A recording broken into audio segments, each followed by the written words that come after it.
Buen día. Continuando con las presentaciones del servicio de gastroenterología en esta nueva materia de terapéutica médica, el día de hoy vamos a cubrir tratamiento de la diarrea aguda, constipación primaria y parasitosis intestinal. En cuanto a diarrea aguda, lo primero es establecer la definición como tal, pues no nos detenemos mucho en ella, ustedes ya la saben. Es una diarrea menor de 2 semanas, 14 días. Anteriormente se consideraba hasta 28 días. Actualmente se agregó un nuevo término que no cambia mucho el abordaje, pero bueno, es una nueva definición.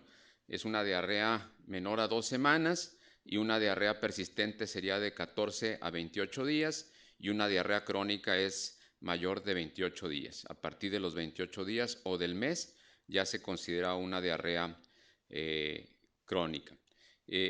¿Cuándo establecer el término de diarrea? Puede variar dependiendo de la percepción del paciente. Algunos pueden referir diarrea porque disminuyó la consistencia de las evacuaciones, otros pueden considerar diarrea porque es un aumento en la frecuencia de las evacuaciones.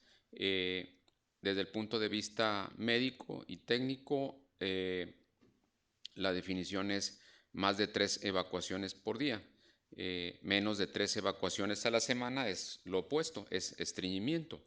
Y lo primero que debemos de definir una vez que nosotros abordamos o nos consulta un paciente con diarrea aguda es si esta diarrea es inflamatoria o no inflamatoria. No me detengo a revisar el recuadro que tienen aquí.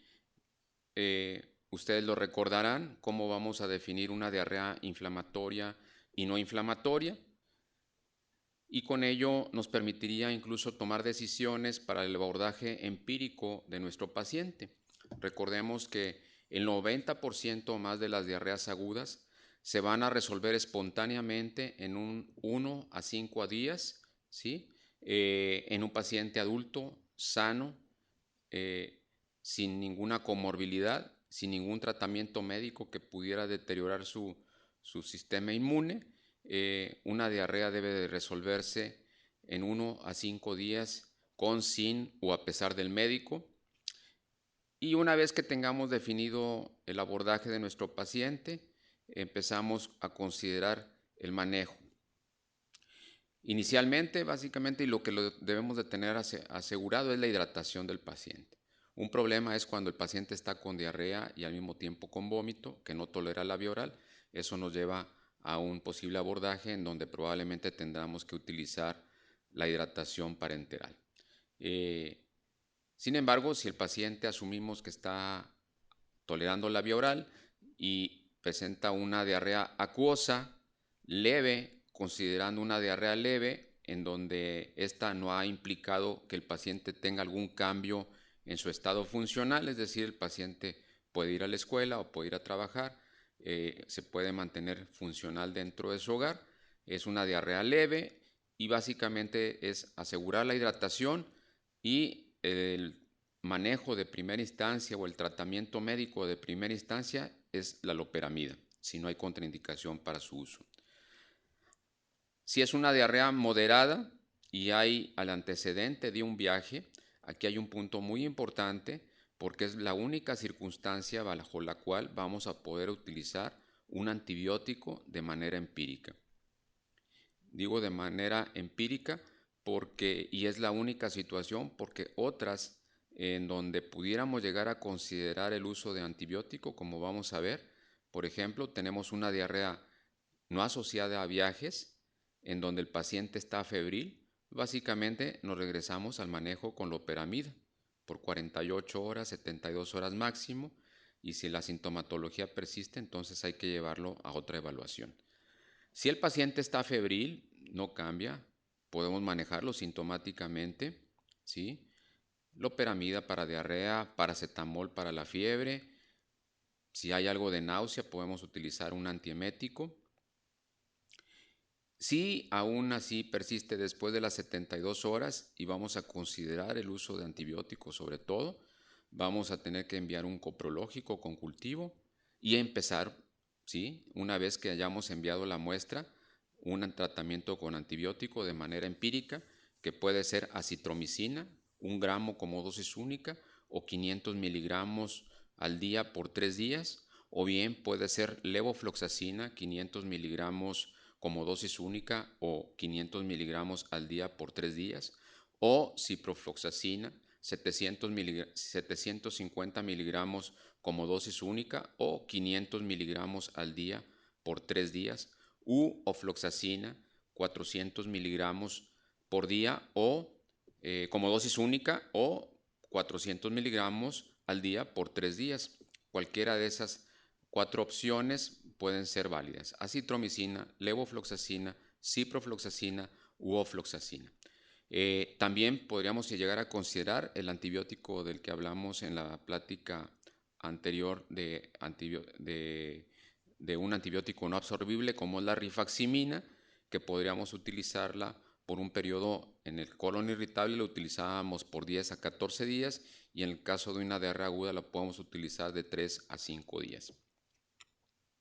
Entonces, si tenemos a un paciente con disentería, aquí cambia un poco la circunstancia y definitivamente no vamos a dar un tratamiento de manera empírica. Aquí directamente debemos de considerar realizar un panel coprológico, ¿sí? Recordemos que el panel coprológico incluye ya el coprológico con cultivo, y debemos de recordar también que si la sensibilidad del coprológico, del cultivo, sobre todo, es menor al 15%, es decir, menos del 15-20% de las veces nos va a aislar el germen y nos va a decir qué antibióticos debemos dar. Si damos una dosis de antibiótico aún en dosis única, su capacidad todavía disminuye. Entonces, siempre que vamos a considerar la posibilidad de enfrentar esta situación, debemos de enviar un coprológico con cultivo antes de iniciar el antibiótico. Si el paciente está afebril con disentería, mandamos el panel coprológico, ¿sí? Podríamos empezar, yo aquí sí me brincaría este punto, y pudiéramos llegar a considerar el uso de antibiótico empírico, vigilar al paciente de que no se vaya a tratar de una E. coli enterohemorrágica, ¿sí? En donde eventualmente el uso de antibióticos pudiera empeorar la evolución del paciente, y de eso habría que estar al pendiente de una química sanguínea en donde viéramos que no hay un deterioro en la función renal, y una biometría hemática en donde veamos que no hay una complicación hemorrágica por disminución de la hemoglobina, caída de las plaquetas, etc. Si el cuadro disentérico es severo, y se considera severo cuando hay una incapacidad completa del paciente por su cuadro enteral, entonces consideramos, si hay antecedente de viaje, pudiéramos utilizar de manera empírica los antibióticos que ya comentamos hace un momento: acitromicina, 500 miligramos una vez al día por 3 días, o 1 gramo como dosis única, o ciprofloxacina, 750 miligramos en una sola dosis, o 500 miligramos al día por 3 días, u ofloxacina, 400 miligramos como dosis única, o 400 miligramos al día por 3 días, o levofloxacina, 500 miligramos como dosis única o 500 miligramos al día por 3 días. Si no hay antecedente de viaje previo, entonces vamos a mandar el panel coprológico con cultivo y podemos iniciar un tratamiento empírico en nuestro paciente. Entrando directamente a los medicamentos, está como principal antidiarreico a considerar siempre la loperamida, pero hay otros como la diosmectita, que básicamente es un recubridor de la mucosa intestinal, el raseca-dotrilo es el Hidrasec, y fundamentalmente es un medicamento que regula el intercambio de líquidos y electrolitos. El subsalicilato de bismuto, Pepto-Bismol, por todos conocido, y el caulín con pectina o treda, medicamento que vamos a ver más adelante, en donde le agregan a esta combinación un antibiótico no absorbible o absorbible parcialmente, que es la neomicina, que como quiera se absorbe hasta un 10% del medicamento. En primer lugar vemos a la loperamida, que es el Imodium, Su presentación es en tabletas de 2 miligramos. Hay una presentación plus que le agregaron un captante de gas que es simeticona o dimeticona. Y dentro de las contraindicaciones que tenemos para su empleo es pues obviamente que haya estreñimiento, hilio, obstrucción intestinal, pacientes menores de 6 años, pacientes en disentería, pacientes con enfermedad inflamatoria intestinal y colitis pseudomembranosa. Hay una contraindicación porque esto puede agravar el cuadro inflamatorio del paciente. En el embarazo y la lactancia, según la escala de Australia, es B3 y por la FDA es un C. O sea, de manera que de preferencia evitarlos durante el embarazo y la lactancia. Dentro de sus reacciones secundarias y adversas está la distensión abdominal, dolor abdominal, mareos o vértigo, náusea, vómito, somnolencia. Una de las principales molestias, la sequedad de mucosa oral y fiebre. También reacciones de hipersensibilidad o sobredosis como son el estreñimiento, constipación y esto acompañándose de distensión abdominal. Dentro de las interacciones medicamentosas, sobre todo hay que tener precaución en un paciente que está tomando analgésicos opiáceos porque esto puede participar de manera sumatoria para desarrollar un hilio o una distensión intestinal. Adultos y niños mayores de 12 años, la dosificación es iniciar con 2 tabletas de loperamida. Si la diarrea persiste, tomar una tableta después de cada evacuación, máximo 8 tabletas por día. Con respecto a la diosmectita y que es el ipriquene, su presentación es en sobrecitos. La contraindicación para su uso básicamente es que haya alergia al componente, disentería, obstrucción o hilio intestinal. No hay datos confiables con respecto a su uso en embarazo y lactancia, de manera que actualmente no sería un buen medicamento para considerarlo en ese estado. Las reacciones adversas y secundarias, lo principal obviamente son gastrointestinales, estreñimiento, flatulencia, vómito, reacciones de hipersensibilidad al contenido del medicamento como urticaria, salpullido, prurito, angioedema. La vía de administración es oral y aquí la dosificación básicamente es de 3 a 6 sobres al día. Yo generalmente empiezo con 2 sobres en medio vasito de agua cada 8 horas o 30 minutos antes de cada alimento por 3-4 días de tratamiento. 2 sobres en medio vaso de agua, 30 minutos, 1 hora antes de cada alimento o 3 veces al día y por 3 a 4 días de tratamiento. Un buen medicamento para el control de la diarrea. Ya se cuenta uno con sabor fresa, porque una de las quejas principales de los pacientes es el sabor de la medicina. El siguiente medicamento es el racecadotrilo, que es el Hidrasec. Son cápsulas de 100 miligramos. La contraindicación básicamente es de que haya alergia al contenido del medicamento. Dentro de las restricciones de uso en el embarazo y la lactancia, como no hay datos confiables de su uso en embarazo y lactancia, lo preferible es evitarlo. Aunque tanto este medicamento como el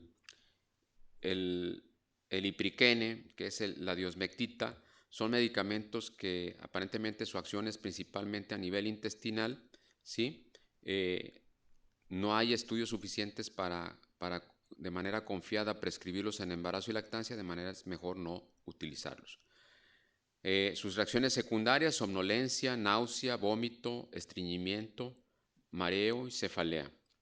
Su dosis, el tratamiento debe iniciarse con una cápsula de 100 miligramos a cualquier hora, obviamente, y después se continúa con una cápsula cada 8 horas hasta que la diarrea cese.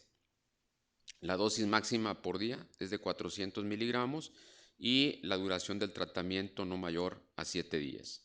Generalmente de 2 a 3 días es suficiente para controlar los eventos comunes. No hay ajuste de acuerdo a la edad en personas ancianas. Y el siguiente medicamento es el conocido por todos, el subsalicilato de bismuto, que es el Pepto-Bismol. Tiene presentación en tabletas masticables de 262 miligramos y la presentación en suspensión. Contraindicaciones: no usar en niños o adolescentes que padezcan o estén en recuperación de un cuadro viral aparente, varicela o síndrome gripal, porque puede ser un signo temprano de un síndrome de Reye o de Rey. Y no se administra en niños menores de 6 años, en pacientes con sangrado de tubo digestivo, principalmente porque uno de sus efectos secundarios es presentar heces negras y no vamos a saber si es por actividad del sangrado o por acción del medicamento. La insuficiencia renal, la hemofilia o hipersensibilidad a salicilatos, recordemos que este es un derivado de los salicilatos, entonces habría una contraindicación para su empleo. También debemos de tener precaución en pacientes con enfermedad inflamatoria, en donde hay eh, lesión en la mucosa y que esto puede permitir que haya una absorción aumentada de los salicilatos y el paciente pueda tener también alguna complicación secundaria. Las advertencias y precauciones: puede causar oscurecimiento de la lengua, del dorso de la lengua y de las evacuaciones. ¿Cómo vamos a diferenciar una evacuación negra asociada al pepto con una evacuación negra asociada con un sangrado? Fundamentalmente que en una evacuación negra por el subsalicilato de bismuto va a ser una evacuación bien formada en donde no se pinta el agua de rojo, a diferencia de una evacuación melénica en donde recordemos que la misma sangre funciona como catártico, como laxante, y la evacuación va a salir como una plastra, como si fuera tal cual eh, este, el, el, ¿cómo le llamamos? Una plastra de chapapote y el que se utiliza para impermeabilizar, una plastra de chapapote y en donde se pinta el agua de rojo. Esa sería la diferencia principal. Bismuto, una evacuación bien formada oscura que no pinta de rojo el agua, y la melena propiamente, una evacuación aguada, un Bristol 6 o 7, negra que pinta el agua de rojo. Precaución de su uso en pacientes con enfermedad hepática crónica, pacientes con enfermedad renal, está contraindicado por su contenido de salicilatos. Puede haber interacción con anticoagulantes, puede colaborar en prolongar el tiempo de protrombina. Es hipoglucemiante, ya que los salicilatos disminuyen los niveles sanguíneos de glucosa. Interfiere en la acción de los uricosúricos en el tratamiento de gota. El consumo crónico de este medicamento puede alterar las pruebas de funcionamiento hepático y incrementar los niveles de transaminasas y de fosfatasa alcalina. La dosis son en adultos 2 cucharadas o 30 mililitros y se repite la dosis cada media hora o una hora, según se requiera, hasta un máximo de 8 dosis en 24 horas. Si son tabletas, estas son tabletas masticables, 2 tabletas, y se repite la dosis según se va requiriendo hasta 8 dosis en 24 horas. Para lo que habitualmente nosotros lo manejamos de manera regular, que también ya habiendo otras presentaciones de otro tipo de medicamentos, no es común que lo indiquemos. Básicamente es para el tratamiento de Helicobacter pylori y utilizamos 2 tabletas 4 veces al día. El caulín con pectina, es el TREDA y el caupetate. El caupetate es la combinación pura de caulina y pectina. El TREDA se le agregó la neomicina, que es un antibiótico no absorbible. Las contraindicaciones para su uso, como lo son otros antidiarreicos: no utilizar en obstrucción o en hilio, o en caso de alergia al contenido del medicamento, no en menores de 6 años, no en embarazo y lactancia, y como efectos secundarios o adversos, ocasionalmente puede presentar náusea, vómito, dolor abdominal. En raras ocasiones puede haber nefrotoxicidad y otoxicidad, especialmente en pacientes nefrópatas, deshidratados y ancianos, principalmente por su contenido en neomicina se presentarían estos efectos. Las interacciones medicamentosas, la neomicina puede aumentar el efecto anticoagulante de los cumarínicos y puede inhibir parcialmente la absorción de digoxina y la penicilina. Dosis y vía de administración son 2 tabletas cada 4 a 6 horas por 3 días. Es la dosis recomendada para el TREDA o el Kaupetate. Entrando ya al estreñimiento, en este tenemos una definición del problema y básicamente es que haya la presencia de 2 o más de los siguientes criterios. En más del 25% de las ocasiones, el paciente refiere a que haya un esfuerzo excesivo para poder evacuar, que haya la presencia de heces duras, la sensación de una evacuación incompleta, la sensación de obstrucción o bloqueo anorrectal, es decir, que no pueden expulsar la popó, maniobras manuales para poder facilitar la evacuación, menos de 3 deposiciones espontáneas por semana, lo que habíamos comentado hace un momento, la presencia de heces líquidas es rara sin el uso de laxantes, no debe existir criterios suficientes para el diagnóstico de colon irritable, y los criterios estos deben de cumplirse al menos durante los últimos 3 meses y los síntomas debieron haber iniciado como mínimo 6 meses antes del diagnóstico. ¿Cómo lo vamos a manejar? Inicialmente se recomienda el uso de fibras. De estas tenemos varias. Está Epicillium plantago, que es el metamucil conocido, que lo comentábamos ayer, podríamos utilizar esta presentación comercial, que incluso viene con algunos sabores de tamarindo, naranja, etcétera, o bien utilizar el sin sabor a granel que se vende en los supermercados. Está el plántago o bata, que en nombre comercial tenemos el plantaben, y tenemos el salvado, que ese también lo podemos comprar de manera a granel en el supermercado.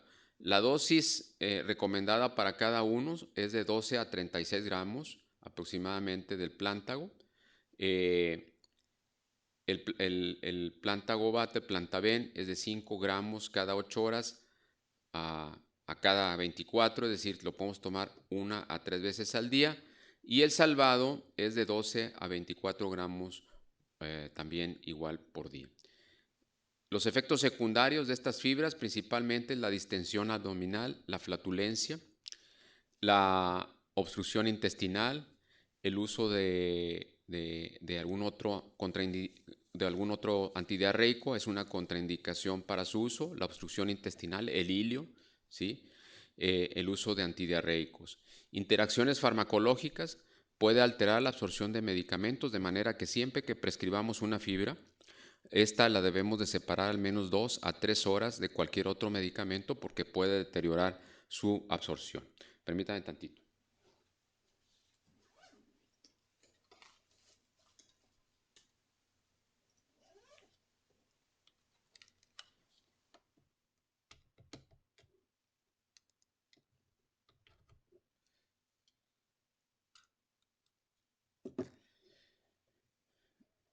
Puede alterar la absorción de medicamentos, de otros medicamentos, entonces hay que tener precaución con ello y de preferencia entonces separarlo al menos 2 o 3 horas de otras medicinas.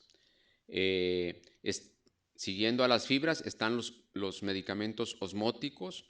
Los más conocidos es polietilenglicol, que es el Contumax, es un nombre comercial. A veces lo utilizamos en dosis un poco más altas que esto, en medicamentos como el Nuliteli, con el que preparamos el intestino para procedimientos o cirugías del intestino. Está los azúcares no absorbibles como la lactulosa, nombres comerciales Regulact o Lactulax, y obviamente otro muy conocido que es el hidróxido de magnesio, con nombres comerciales de la solución Normex o Philips. La dosis del polietilenglicol lo podemos conseguir en sobres, que ya viene de 17 gramos, o en frasco, en donde viene la dosificación en la tapa del frasco, y viene la marca que se utiliza para dosis pediátrica, que es de 10 gramos, y la marca de 17 gramos que utilizamos para adulto. Esta dosis la podemos dar 1, 2, 3 veces al día, dependiendo de la necesidad que tenga el paciente para su actividad, para que esto actúe. Con respecto a la lactulosa, las dosis recomendadas son de 15, 30 hasta 60 mililitros por día. Entre más demos, aquí uno de los problemas de la lactulosa es que mayores molestias va a dar, como por ejemplo la flatulencia y acompañarse de cólicos. Con respecto al hidróxido de magnesio, la dosis adecuada es de 1 a 3 cucharadas o de 10 a 30 mililitros por día, ¿sí? Cuando hay un estreñimiento muy severo, podemos utilizar de 10 a 30 mililitros hasta 3, 4 veces al día hasta que haya acción del medicamento, es decir, que presente evacuación el paciente. Generalmente en ese grupo de pacientes en donde hay un estreñimiento severo y tiene 5 o 7 días el paciente sin haber evacuado, yo en lo particular prefiero no utilizar la lactulosa porque si está muy frenada el tránsito colónico, únicamente vamos a incrementar los síntomas del paciente. En esos casos prefiero el hidróxido de magnesio si no hay contraindicación para su uso, y lo indico tal cual, de 30 mililitros cada 8 horas hasta efecto. Una vez que se presenta el efecto, lo suspendo con horario y lo dejo cada 24 horas en caso necesario. Respecto a la lactulosa, su uso lo mantenemos en pacientes con enfermedad hepática, en caso de encefalopatía hepática, y ahí sí llegamos a utilizar dosis importantes del medicamento para mantener laxado al paciente.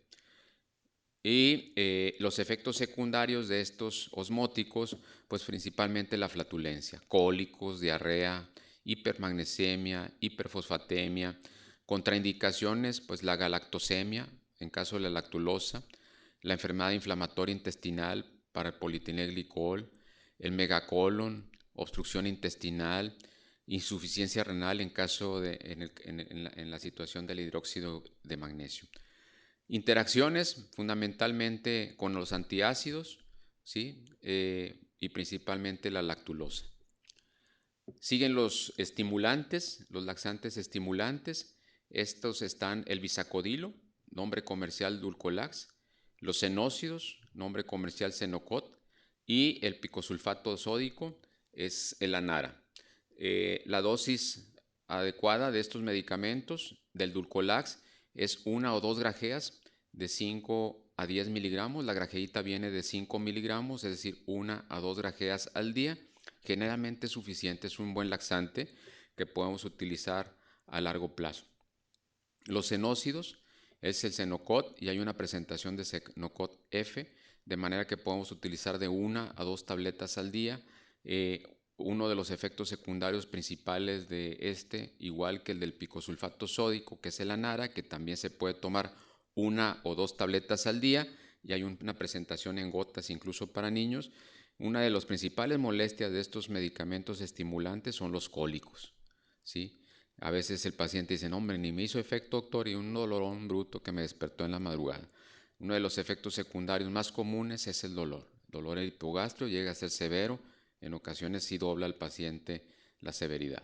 Diarrea, obviamente, distensión y gases, y como cualquier laxante va a estar contraindicado en pacientes con obstrucción intestinal, ilio, y que esté con alguna crisis de dolor abdominal por cualquier otra causa.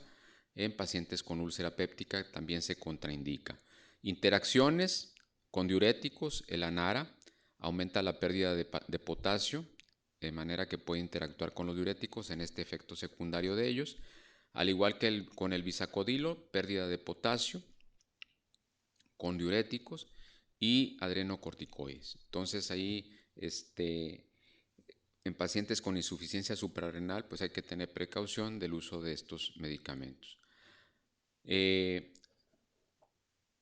Están los agonistas guanilato ciclasa, que ayer platicábamos de este medicamento, es la linaclotide, es el INCES, que hay presentaciones con dificultad, conseguimos la de 0.145 miligramos, la más comúnmente utilizada porque es la más fácil de encontrar aquí en México, es la de 0.290 miligramos. Su efecto secundario más molesto para el paciente es la diarrea. Pacientes que consultaron por estreñimiento después nos hablan porque la diarrea llega a ser incapacitante. Otras molestias, cólicos, gases, evacuaciones negras. Contraindicaciones, obviamente, obstrucción intestinal. El hilio es una contraindicación este, eh, parcial, digamos, porque precisamente en algunos pacientes en donde se presenta un hilio secundario al uso de opiáceos, por ejemplo, es muy útil el inaclotide para contrarrestarlo. Interacciones con baclofeno, atorvastatina, clonazepam, inhibidores de bomba, la levotiroxina, la gabapentina y lisinopril.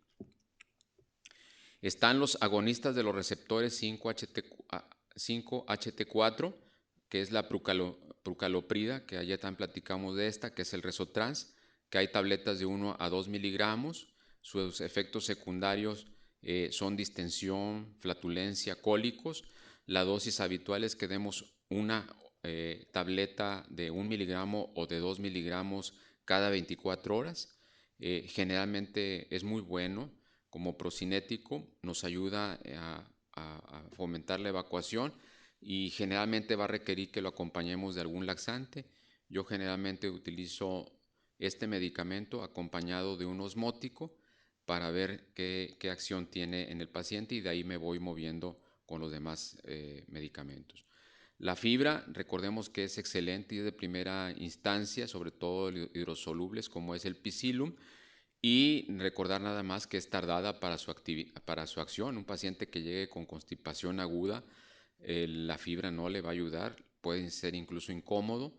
Entonces, una vez que ya regularizamos la evacuación del paciente, podemos utilizarlas y comentarle que va a tardar 2 o 3 semanas en empezar a tener un efecto benéfico por la fibra, pero su uso de manera continua e indefinida sería muy recomendable. Regresándome a la prucaloprida o Resotrans, las contraindicaciones obviamente que haya obstrucción intestinal, insuficiencia renal y que el paciente esté en hemodiálisis, paciente con CUSI, Crohn o una complicación del CUSI como es el megacolon, interacciones con ketoconazol, verapamilo, ciclosporina A y quinidinas. Esto es con respecto al estreñimiento. Entramos a la última parte de la plática, que son la parasitosis intestinal. En esta tenemos la yardiasis, en el grupo de parásitos que afectan exclusivamente el aparato digestivo, yardiasis, que es la Yardia lamblia. El tratamiento recomendado es metronidazol, una marca comercial Flagyl, es 250 miligramos cada 8 horas por 5 días. Otra opción es el tinidazol, que es el Fasigin, y de aquí damos 2 gramos como dosis única. Y un medicamento que estuve buscando una presentación comercial, no la encontré en México, que es la paramomicina, y aquí la ventaja es que puede ser utilizada en embarazadas. La dosis recomendada es de 25 a 35 miligramos por kilogramo por día, dividido en 3 dosis durante 3 días. Los efectos secundarios de estos medicamentos se comparten entre las diferentes opciones, metronidazol, tinidazol y la misma paramomicina, excepto que la paramomicina puede ser utilizada en embarazadas y creo que el metronidazol ya también se abrió para su uso en embarazadas. Antes era uno de los medicamentos tradicionalmente rechazados durante el embarazo, pero creo que en la última revisión ya es un medicamento aceptado para su uso durante el embarazo. Los efectos secundarios, dolor epigástrico, náuseas, vómitos, diarrea, disgeusia, que es una de las principales molestias, la disgeusia, el mal sabor de boca, mucositis, neuropatía, sobre todo con dosis altas de metronidazol y durante largo tiempo, cefalea, es otra de las molestias comunes, sobre todo porque pueden llegar a presentar problemas de neuritis central en los pacientes con metronidazol, vértigo, convulsiones, meningitis, psicosis, trastornos visuales, neuritis óptica, agranulocitosis, trombocitopenia, PFHs alteradas, hepatitis con falla hepática, se han llegado a documentar, Steven Johnson, fiebre, diarrea, esteatorrea. Contraindicaciones, obviamente que haya hipersensibilidad a los imidazoles, pacientes con antecedentes de discrasias sanguíneas o con padecimientos activos del sistema nervioso central y el primer trimestre del embarazo. Les comentaba que la paramomicina yo no encontré una presentación comercial en México y el metronidazol eventualmente puede ser utilizado en el embarazo. Actualicen eso, por favor, y confírmenlo. Interacciones medicamentosas.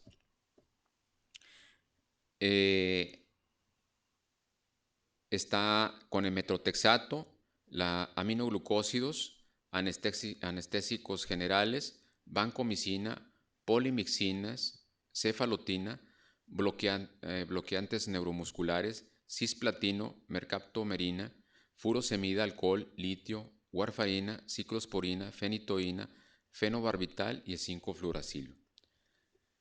En el caso de parásitos que afectan tanto el aparato digestivo y potencialmente tejidos, está la entamoeba histolítica en el grupo A, está las criptosporidiosis en el grupo B, y de estas criptosporidiasis tenemos al Cryptosporidium y otros coccidios como la ciclospora y la isospora. El tratamiento de primera elección para la amibiasis, metronidazol, ¿verdad? 250 miligramos cada 8, tinidazol, que es el Fasigin, 2 gramos como dosis única, y otra vez repetimos la paramomicina. Para embarazadas, 25 a 35 miligramos por kilogramo por día, dividido en 3 dosis durante 7 días. Y en el caso de las criptosporidiasis, el tratamiento de primera elección serían las sulfas, trimetoprim sulfametoxazol, Bactrim F es una de las presentaciones comerciales. Si hay alergia a sulfas, tenemos la opción de la ciprofloxacina, ¿sí? Que en nombre comercial tenemos el ciproflox o la ciproxina. Y dentro de los efectos secundarios, aquí perdónenme, el Bactrim F es una tableta cada 12 horas por 7 días, y de ciprofloxacina en cápsulas de 500 miligramos es una cada 12 horas, igual por 7 días. El dolor epigástrico, náusea, vómito, diarrea, disgeusia, lo que habíamos comentado hace un momento como efectos secundarios de los imidazoles, aunado a las reacciones obviamente propias, idiosincráticas al medicamento, en el caso de los imidazoles. En el caso de las sulfas, síndrome de Steven Johnson, necrosis epidérmica tóxica, leucopenia, granulocitosis, anemia megaloblástica, anemia hemolítica autoinmune, anemia plástica, pancitopenia, metaglobulinemia, nefritis, hipocalemia, hiponatremia, infiltración pulmonar. Y de las quinolonas pueden presentar una buena cantidad también de efectos, pero lo más notorio aquí serían las mialgias, artralgias transitorias, lesiones tendinosas, ginecomastia, superinfección por gérmenes oportunistas. Sobre todo una preocupación es el Clostridium. Contraindicaciones para el uso de los imidazoles, pues pacientes con antecedentes de discrasias sanguíneas, pacientes con antecedentes de padecimiento activo del sistema nervioso, primer trimestre del embarazo, pero ya les comenté que hay que revisarlo, parece ser que ya no hay una contraindicación absoluta para el uso en embarazo. Hipersensibilidad a las sulfas es la principal contraindicación, y cuando llegan a presentarse no les quedan ganas de volver a prescribirlo. Daño hepático severo, discrasias sanguíneas, son contraindicaciones para el uso de sulfas. No debe administrarse en menores de 6 años, no debe administrarse en pacientes con depuraciones menos de 15 mililitros por minuto, a menos que el paciente esté en hemodiálisis. En ese grupo, pues nada más hay que ajustar las dosis. Y en el caso de las quinolonas, hipersensibilidad a los componentes de las quinolonas, embarazo, lactancia y menores de 18 años, eh, este, porque puede acelerar la calcificación del segmento de crecimiento óseo. Eh, Interacciones de los imidazoles, metrotexate, aminoglucósidos, anestésicos generales, banco, polimixina, cefalotina, bloqueantes neuromusculares, cisplatino, mercaptomerina, furosemida, alcohol, litio, warfaína, ciclosporina, fenitoína, fenobarbital, fluoracilo. Amiodarona, dapsona en sulfas, amiodarona, dapsona, rapaglipnida, rosiglitazona, pioglitazona, cumarina, fenitoína, sulfonilureas, glibenclamida, gliclazida, glipsida, eh, tolbutamida, ciclosporina, tacrólimos, digoxina, acetoprina, mercaptopurina, metrotexate, antidepresivos tricíclicos. Son medicamentos con los que pueden interactuar las sulfas. Y con las quinolonas, con algunos agentes antirreumáticos como el fembufen, naproxeno, cloroquinas, puede incrementar el riesgo de efectos adversos en el sistema nervioso central. Los nemátodos, tenemos los que afectan exclusivamente el aparato digestivo, como oxiurasis, que es el Enterobius vermicularis, tricocéfalos, como Trichuris trichuria, afectación digestiva y pulmonar, como el ascaris, es que el ascaris lumbricoides, anquilostomiasis, uncinarias, el anquilostoma duodenal, el necator americano. Está también la de afectación cutánea y digestiva y pulmonar, como el estrongiloides. El tratamiento de estos, fundamentalmente, están el palmoato de pirantel, nombre comercial es el Convantrin. La dosis recomendada del palmoato de pirantel serían 250 miligramos. Se dan 4 tabletas como dosis única. El mebendazol, que es el Vermos, como ejemplo de marca comercial, vienen tabletas de 100 miligramos y damos de 100 miligramos dosis única o 100 miligramos cada 12 horas por 3 días. Tenemos también la opción del albendazol, que son 400 miligramos como dosis única, ¿sí?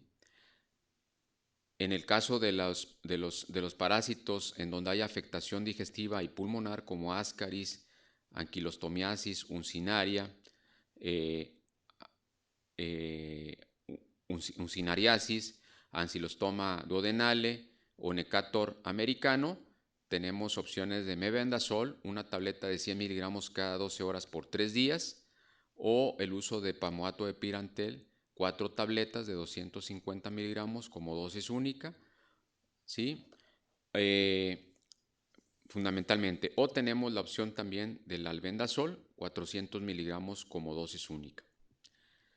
Para los parásitos con afectación cutánea, digestiva y pulmonar, como el estrongiloides, tenemos la ivermectina, ahorita muy de moda por el COVID. Se dan en pacientes con peso de 61 a 80 kilogramos, 2 tabletas, 12 miligramos, de 80 a 100 kilos, 2 tabletas y media, 15 miligramos, y de 100 a 120 kilos, 3 tabletas, 18 miligramos, como dosis única.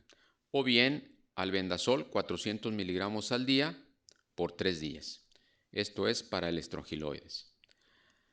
Los efectos secundarios para el pirantel es bastante bien tolerado. Los efectos colaterales suelen ser principalmente gastrointestinales, cólicos, diarrea, náusea, vómito, desórdenes metabólicos y nutricionales como anorexia, pueden presentarse con estos medicamentos, desórdenes del sistema nervioso, mareo, somnolencia, cefalea, desórdenes psiquiátricos como insomnio, desórdenes en la piel y tejidos subcutáneos, sudoración fría, sudoración caliente, erupción cutánea, prurito, urticaria, cefalea y mareos, eritema multiforme, Steven Johnson, flatulencia, neutropenia y PFHs alteradas.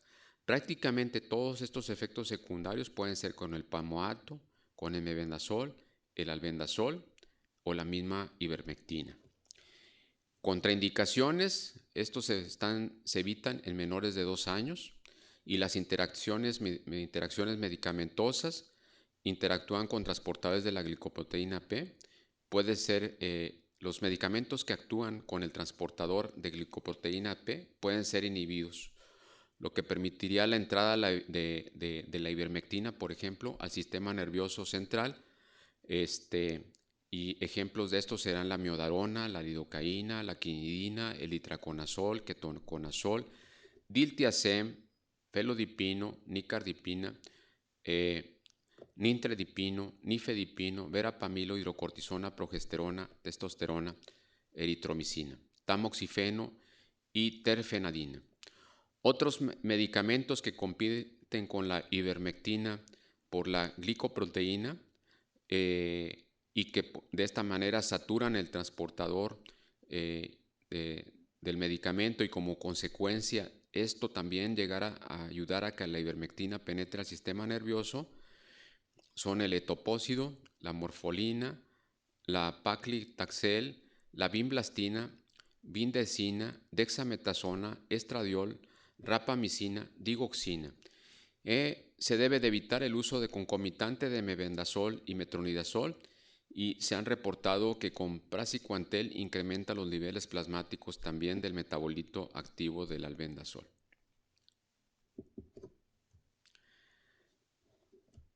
Los otros parásitos son los palelmintos o céstodos o gusanos planos.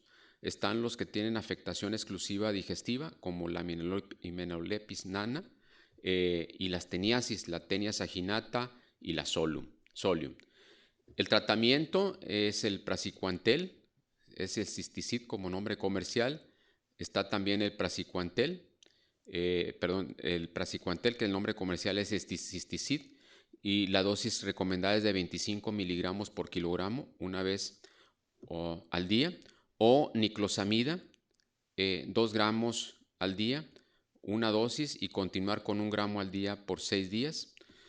Entonces damos niclosamida 2 gramos el primer día o la primera dosis y luego se sigue con 1 gramo al día por 6 días. El albendazol son 400 miligramos. Recuerden que las tabletas vienen de 200 y se dan 400 miligramos en una sola dosis. Entonces tenemos la opción de praziquantel, que es el cisticid, 25 miligramos por kilogramo al día en una sola toma, o la niclosamida, que inicia con 2 gramos y luego 1 gramo al día por 6 días, o bien el albendazol, 400 miligramos como dosis única. Los efectos secundarios de estos medicamentos: dolor abdominal, náusea, vómito, pérdida del apetito, diarrea, sangre en heces, urgencias para la evacuación. Generalmente no se requiere manejo y ceden al suspender el tratamiento. Fiebre, mareo, cefalea, somnolencia y malestar general. En casos raros puede haber arritmias, bradicardias, fibrilación ventricular, bloqueos atrioventriculares, eritemas, prurito, astenia, convulsiones y vértigo.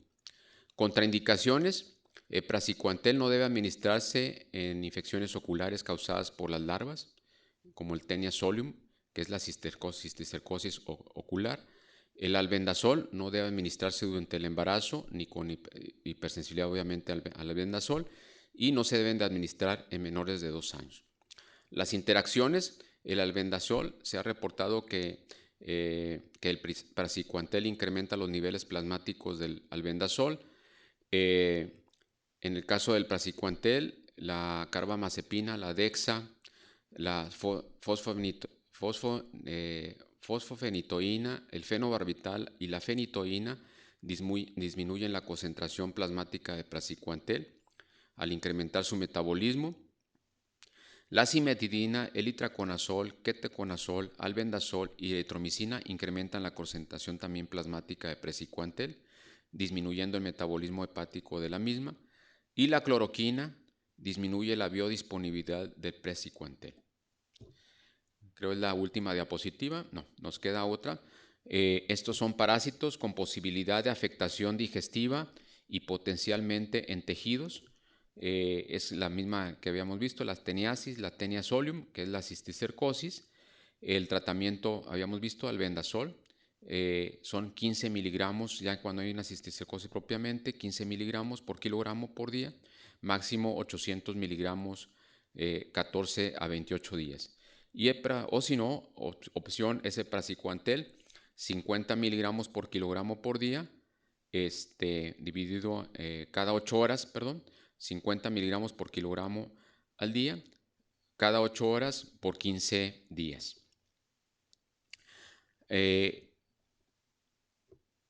Contraindicaciones, pacientes con neurocisticercosis después de completar el tratamiento con praziquantel pueden presentar fiebre, náusea, vómito y meningitis por aumento en la presión intracraneal. Es uno de los efectos secundarios no deseables. Y el praziquantel no debe administrarse en infecciones oculares, como ya habíamos comentado antes. El albendazol no debe administrarse en el embarazo. Y de estos mismos medicamentos, el albendazol y el praziquantel, ya habíamos visto antes también sus interacciones medicamentosas. Muy bien, espero les haya servido la charla. El día de la clase obviamente estaré ahí para aclarar cualquier duda que tengan después de que ustedes revisaron los temas y les agradezco entonces la atención. Muchas gracias y buen día.